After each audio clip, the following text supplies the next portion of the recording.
हर हर महादेव. दीक्षा kitchen. आज आपण बनवणार आहोत वटाणे भात. चला तर बनवूया.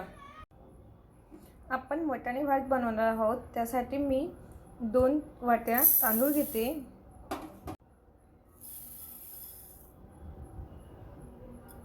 मोठे तांदूळ घ्यायचे. त्यासाठी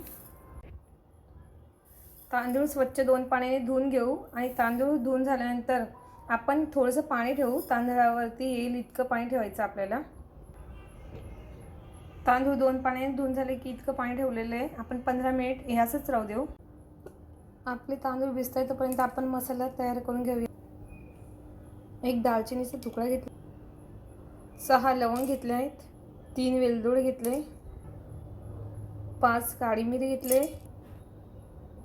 3 हिरव्या मिरच्या घेतल्या आणि थोडंसं अद्रकचा तुकडा घेतला.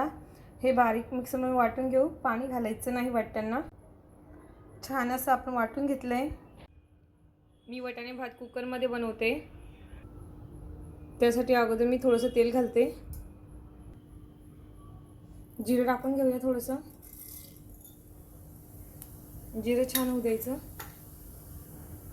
तेजपान टाकते 2. मी 6 काजू घेतले, त्याचे खाप करून घेतले बारीक.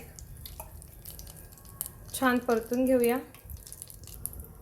त्यात 1 कांदा कापून घेते. तुम्हाला उभा हवं असेल तर तुम्ही उभा कापून घ्या. मी बारीक चिरून घेतला आहे. आपला कांदा छान असा ब्राऊन झाला ना, त्यात आपण वाटलेला मसाला ॲड करूया. परतून घेऊ छान. भिजवलेले तांदूळ ॲड करूया.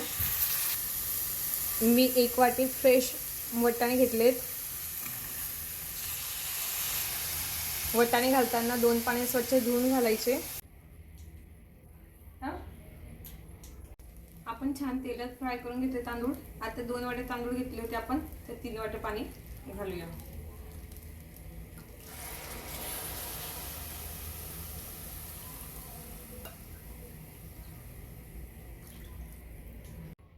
चवीनुसार मीठ घालूया आणि परतून आपण पाणी टाकले आहे 3 वाट्या. छान पाणी आपण थोडंसं कमी होऊ देऊ. उकळ घेऊन आपण 2 वाट्याला 3 वाट्या पाणी घातलं आहे कुकरमध्ये लावलं म्हणून. आणि तुम्हाला जर कढईत लावायचं असेल तर 2 वाट्याला 4 वाट्या पाणी घाला, म्हणजे आपला भात मोकळा येईल. आपण छान असा उकळ काढून घेतोय भाताला. त्याच्यानंतर थोडं साजूक तूप घालूया. मग 2 मिनिटासाठी आपण छान असं उकळ आणून घेऊ. आपण त्याला उकळ आणून झाल्यावर आपण त्याच्यात थोडं साजूक तूप घालू. आपलं पाणी छान असं आटलं गेलंय. आपण त्यात साजूक तूप घालू घरचं 2 चमचे आणि भात हलवून घेऊया. तूप घालून त्याला परतून घेतलं आणि आता 10 मिनिटासाठी आपण झाकण लावून घेऊया. आपण बारीक गॅसवर 10 मिनिटं ठेवली होती. आता बघून घेऊया. हे बघा किती छान झालं आपला पुलाव मोकळा. किती छान मोकळा आलाय.